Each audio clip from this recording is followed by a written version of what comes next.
بسم اللہ الرحمن الرحیم الحمد للہ وحدہ والصلاة والسلام علی من لا نبی بعدہ اما بعد فاعوذ باللہ السمیع العلیم من الشیطان الرجیم بسم اللہ الرحمن الرحیم قال اللہ عز وجل وَأَمَّا مَنْ خَافَ مَقَامَ رَبِّهِ وَنَهَى النَّفْسَ عَنِ الْهَوَىٰ فَإِنَّ الْجَنَّةَ هِيَ الْمَأْوَىٰ۔ محترم سامعین، آپ حضرات کے سامنے اللہ رب العالمین کی مقدس کتاب قرآن مجید کی سورۃ النازعات سے دو آیت نمبر 40، 40 اور 41، 40 اور 41 تلاوت کی گئی ہیں۔ اللہ رب العزت نے اس آیت کریمہ کے اندر اس مومن کے لیے خوشخبری اور بشارت سناتے ہوئے جس مقصد کی حصولیابی کے لیے اور جس عظیم کام کو فتح کرنے کے لیے اس دنیا کے اندر اللہ نے بھیجا ہے، اس کا حقدار بتاتے ہوئے اس عمل کی طرف اللہ تبارک و تعالی نے توجہ دلائی ہے اور اس عمل پر ابھارا ہے، اللہ نے کرنے کا حکم دیا ہے، جو عمل انسان کو اس کی مقصد تخلیق تک پہنچانے والی ہے، جو عمل انسان کو مقصد تخلیق تک پہنچا دے، اس عمل پر رب العالمین نے ابھارا ہے اور کرنے کا حکم دیا ہے۔ آئیے اللہ تبارک و تعالیٰ نے وہ کون سا عظیم عمل ہے جس کو کرنے کا حکم دیا اور اس کے بدلے میں وہ کون سا مقصد لے کر کے ہم اور آپ اس دنیا کے اندر آئے ہیں، جس مقصد میں اللہ تبارک و تعالیٰ نے ہمیں اور آپ کو، یعنی جو شخص اس عمل کو کرے گا اسے اللہ نے کامیاب بتایا ہے۔ وہ کون سا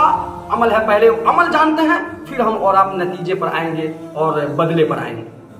اللہ رب العالمین کا فرمان ہے وَأَمَّا مَنْ خَافَ مَقَامَ رَبِّهِ وَنَهَى النَّفْسَ عَنِ الْهَوَىٰ۔ دیکھیے دو چیز اس کے اندر اللہ رب العالمین نے بیان فرمائی ہے، دو عمل کا تذکرہ ہے۔ پہلا عمل اللہ رب العالمین سے ڈرنے اور اللہ کا تقوی اختیار کرنے سے ہے۔ پہلے عمل کا تعلق اللہ رب العالمین کی خشیت اور اللہ کا تقوی اختیار کرنے سے ہے، کیونکہ تقوی اور اللہ کے ڈر کا، خوف الہی کا ہماری زندگی کے اندر اس قدر اہمیت ہے، اس قدر اہمیت ہے کہ کتنا ہو مضبوط اور چمچماتی گاڑی کیوں نہ ہو، اگر اس گاڑی سے بریک کو کھینچ لیا جائے تو جس طریقے سے اس گاڑی سے بریک کو کھینچنے کے بعد اس گاڑی کی کوئی ویلیو اور کوئی حیثیت باقی نہیں رہتی ہے، اسی قدر اگر ہماری زندگی سے اگر تقوی نکل جائے، اللہ کا خوف اور اللہ کا ڈر نکل جائے، تو ویسے ہی ہماری زندگی بیرتھ اور بیکار ہو جائے۔ دیکھنے میں ہم اور آپ ہٹھے کٹھے نظر آئیں گے، دیکھنے میں چمچماتی ہوئی ہمارا جسم پر لباس ہوگا، چمچماتا ہوا لباس ہے، ایک سے ایک بڑی بڑی بلڈنگیں ہیں، اونچی اونچی گگن چمبی عمارتیں ہیں، ایک سے ایک قسم کی اور ماڈل زمانے کی گاڑیاں ہیں، ساری نعمتیں موجود ہوں، دیکھنے والا سوچے گا کہ کیا پرسنالٹی ہے یار، لیکن جان لیجئے گا ظاہر جتنا زیادہ خوبصورت ہوگا، باطن اتنا ہی بھیانک اور گندا ہوگا، اتنا ہی زیادہ گندا۔ کس چیز کے نہ رہنے کے نتیجے میں؟ تقوی، اللہ کا ڈر۔ اس وجہ سے اس کی اہمیت کیا ہے ہماری زندگی میں، آپ اسی سے، یعنی اس مثال سے آپ اندازہ لگا سکتے ہیں اور سمجھ سکتے ہیں۔ دوسرا جو عمل اللہ رب العالمین نے کرنے کا حکم دیا وَنَهَى النَّفْسَ عَنِ الْهَوَىٰ، اللہ رب العالمین کا جس نے تقوی اختیار کیا، اللہ کے سامنے کھڑا ہو کر کے حساب و کتاب دینے سے جو ڈر گیا، تو پتہ ہے یہ کون ڈرنے والا شخص ہے؟ اللہ کے سامنے کھڑا ہو کر کے حساب و کتاب سے وہی شخص ڈرے گا، وہی مومن بندہ ڈرے گا جو مومن اللہ پر ویسا ایمان رکھتا ہو، جس مومن کو اللہ سے ویسا ہی ڈر ہو جیسا کہ اللہ نے اپنے سے ڈرنے کا حکم دیا ہے کہ اے مومنو ویسے ہی مجھ سے ڈرو جیسا کہ مجھ سے ڈرنے کا حق ہے۔ جی ہاں، ظاہر سی بات ہے غلطیاں ہوں گی،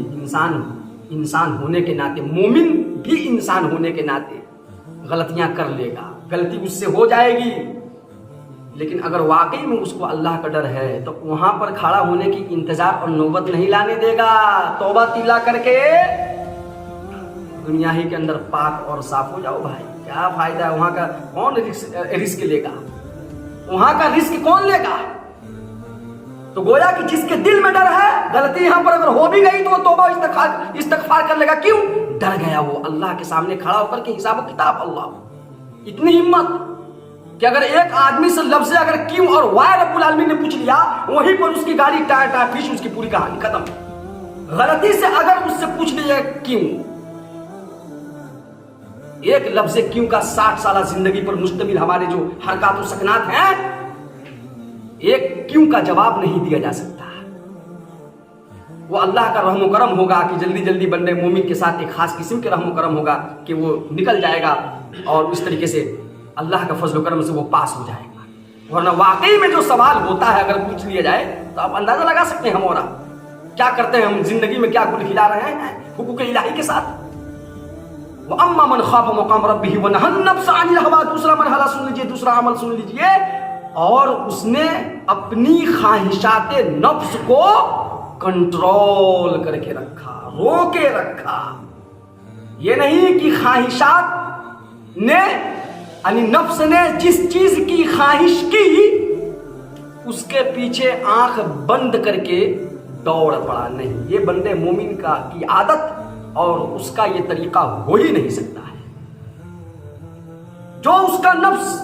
اس کو پکارے گا، کہے گا، اس کی تکمیل کے اور اس کو پورا کرنے کے پیچھے اگر جو بھاگا، زندگی تہس نہس ہو جائے گی۔ لاسٹ میں بسا اوقات وہ ڈھونڈے گا جگہ کو اور وہ وقت تلاش کرے گا کہ جب میں جاؤں فور سوسائڈ، لیکن یہ حل نہیں ہوگا۔ سوسائڈ کر کے کرو گے کیا؟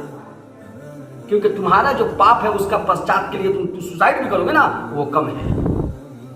کیونکہ جو اصل راستہ ہے تم اس راستے کو نہیں اختیار کر رہے ہو، تو سوسائڈ کر کے تم سمجھ جاؤ گے کہ ہم لگ رہا ہے کہ اس کے ذریعے سے ہم پاک صاف ہو جائیں گے۔ وَنَهَى النَّفْسَ عَنِ الْهَوَىٰ، اس کا بھی بہت بڑا رول ہوتا ہے ہماری زندگی میں۔ جو شخص اپنے نفس کا اگر غلام ہو، اپنی خواہشات کا غلام ہو، وہ شخص دین الہی کے اوپر عمل پیرا نہیں ہو سکتا، یہ بات یاد رکھیں۔ تو ایسے شخص کے لیے یہ بہت عظیم عمل ہے، اللہ کا تقویٰ اور اپنے خواہشات پر کنٹرول۔ تو جو آدمی ان دونوں عمل میں اگر پاس ہو گیا تو اللہ نے بطور بدلہ کے اور بطور نتیجہ کے کیا کہا؟ فَإِنَّ الْجَنَّةَ هِيَ الْمَأْوَىٰ۔ ایسے شخص کے لیے دو ٹوک اور صاف الفاظ میں اللہ رب العالمین نے نتیجہ یہ سنایا کہ ایسا شخص، ایسے ہی شخص کے لیے اور ایسے ہی مومن کے لیے جنت کی بشارت اور خوشخبری ہے، جنت اس کا ویٹ کر رہی ہے، انتظار کر رہی ہے۔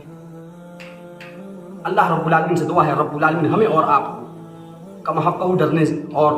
اپنے نفس پر کنٹرول کرنے کی توفیق عطا فرمائے۔ آمین۔